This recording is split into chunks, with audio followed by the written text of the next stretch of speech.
राम सभी को। तो भाई welcome to my new vlog. ये व्लॉग है हमारा कि जो बायोमेट्रिक होती है पोर्चुगल में, उसके अंदर हमारे क्या क्या डॉक्यूमेंट्स हैं। तो भाई जैसे सभी को पता है कि डॉक्यूमेंट्स के बाद ही बायोमेट्रिक होते हैं, तो मोस्टली डॉक्यूमेंट्स तो सबके पास होंगे, बट हाँ कईयों को नहीं पता कि मैंने जो उनसी गलती की है वो आप लोग ना करो, इसीलिए ये वीडियो बनाने का मेरा मोटिव था। तो सबसे पहले जो डॉक्यूमेंट है हमारा वो है पासपोर्ट। सबके पास होता ही है इंडिया से ही, है ना। तो जो दूसरा डॉक्यूमेंट है वो हमारा है सेफ एंट्री, जो हम ना पोर्चुगल में आके करवाते हैं। ये होटल की एंट्री होती है कुछ ऐसी सी। तो या तो तुम्हारे पास हो फ्लाइट की टिकट, अगर आप वीज़े पे आ रहे हो तो आपके पास ज़रूर फ्लाइट्स की टिकट्स होती हैं सबके पास, है ना। शैनिगन से जब मूव करते हैं हम तो भी हमारे पास फ्लाइट्स की टिकट होती हैं, तो हमें वो भी संभाल के रखनी है। प्लस अगर जैसे 2 नंबर वाले होते हैं जो उनसे वो यहाँ आने के बाद ना होटल की ही बुकिंग करवाते हैं, तो वो होटल की जो रिसिप्ट होती है वो कुछ ऐसी सी होती है। तो ये 35 पता नहीं 40 यूरो लेते हैं पर दे देते हैं सेफ एंट्री।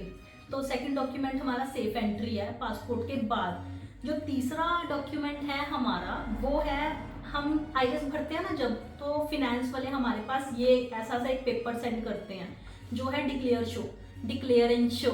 तो ये भी इम्पॉर्टेंट है, ये हमारे पास होना ही चाहिए।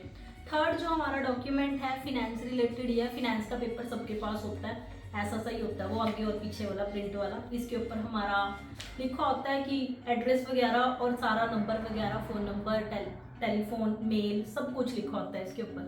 जो थर्ड वाला डॉक्यूमेंट है वो है हमारा जुनता, जिसको हम बोलते हैं घर का एड्रेस। वो ऐसा सही होता है, पेपर सिंपल। फिर जो फोर्थ डॉक्यूमेंट है हमारा वो है सोशल सिक्योरिटी का डॉक्यूमेंट। ये जो डॉक्यूमेंट है ये वही जब हम पोर्चुगल में आते हैं फिनेंस के बाद बनता है।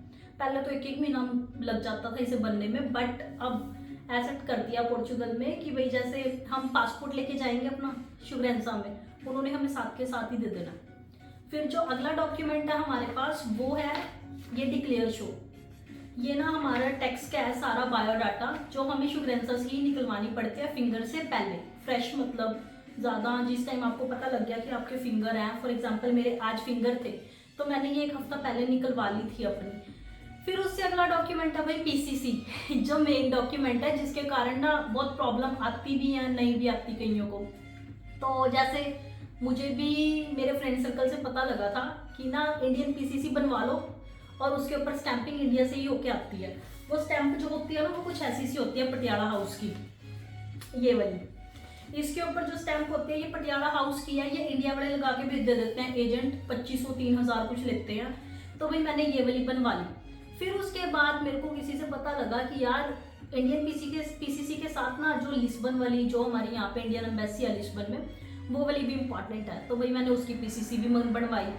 जो उसकी पीसीसी थी उसके ऊपर मैंने स्टैंपिंग नहीं करवाई थी। यही मेरी सबसे बड़ी गलती थी और मेजर गलती थी। हमारे पास क्या होता है जब हम इंडिया से अपनी पीसीसी मंगवाते हैं तो उसके ऊपर स्टैंपिंग होती है, बट जो यहाँ वाली पीसीसी ये मंगवा के देते हैं ना हमें, ये विदाउट स्टैंपिंग की होती है।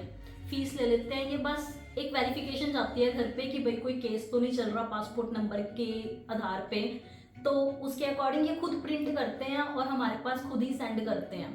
फिर मैंने वैसी की वैसी रख ली वो पीसीसी। मतलब जैसे मैंने देखा कि मोस्टली लोग तिवेरा की लेते हैं शेफ की अपॉइंटमेंट, बरगंसा हो गया, है ना, पोर्टिमो हो गया, एक और था सेतुबल हो गया।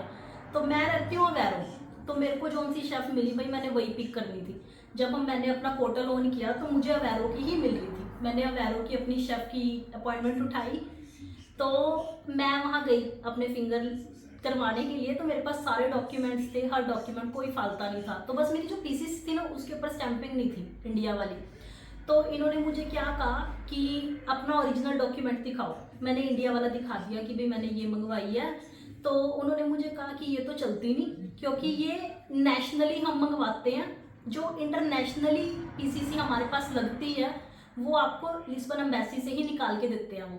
तो मैंने लिस्बन वाली पीसीसी जब उन्हें शो की ना तो उन्होंने बैग देखी उसकी, उसके ऊपर स्टैंपिंग नहीं थी। तो उन्होंने मुझे कहा कि भाई इसके ऊपर ना आपको स्टैंपिंग ज़रूर करवा के लेके आनी है, मतलब ये चीज़ का हम फालता दे रहे हैं आपको। आपके पास 3 महीने हैं, आप 3 महीने के अंदर अंदर ना हमारे पास जमा करवा देना। इतना आपका कार्ड प्रिंट हो जाएगा, बट वो कार्ड आपको रिसीव तब होगा जब इसके पीछे स्टैंपिंग होएगी और ये आप हमें दोगे। तो उन्होंने मुझे ना अपना एड्रेस दिया मार्कआउट करके, मैं दिखाती हूँ। उन्होंने ये स्पेशल मार्कर से ये एड्रेस दिया हुआ है आइमा का, तो कहा कि इस एड्रेस पे ना आप हमें सेंड करोगे बाय CTT, खुद नहीं आने की ज़रूरत। जब आपका ये डॉक्यूमेंट हमारे पास आ जाएगा तब आपका कार्ड रिसीव होएगा आपको। बाकी जो अगला डॉक्यूमेंट था वो था कॉन्ट्रैक्ट, वर्क का कॉन्ट्रैक्ट, जो मतलब रनिंग कॉन्ट्रैक्ट होता है, उसकी फोटोस्टेट लेके जानी है। बाकी सारे डॉक्यूमेंट बेशक ओरिजिनल ले जाओ, कोई चक्कर नहीं है। उसकी फोटोस्टेट प्लस जो हमारे जो कंपनी से 2 पेपर मिलते हैं, डिक्लेयर शो और एक मिलता है ACT का पेपर। ACT का पेपर मतलब इतना मेन नहीं है जितना हवा बना रखा है कि कंपनी से लेना ही लेना है। हमने भी लिया था बट वो कोई यूज़ नहीं था उसका। मेन है जो हमारा वर्क का कॉन्ट्रैक्ट होता है और कंपनी वाले डिक्लेयर शो देते हैं हमें, वो मेन है। उन्होंने सिर्फ 2 ही चीज़ें देखी और उन्हीं की ही फोटोस्टेट ली मेरे से। तो जी अगला डॉक्यूमेंट था मेरा SNS का नंबर, क्योंकि जो मेरा फ्रेंड था, हम 2 जने गए थे भाई फिंगर के लिए, तो उससे नहीं मांगा था SNS नंबर, बट उन्होंने मुझसे मांगा था। उन्होंने मुझे कहा कि भाई सौदे का नंबर दे अपना।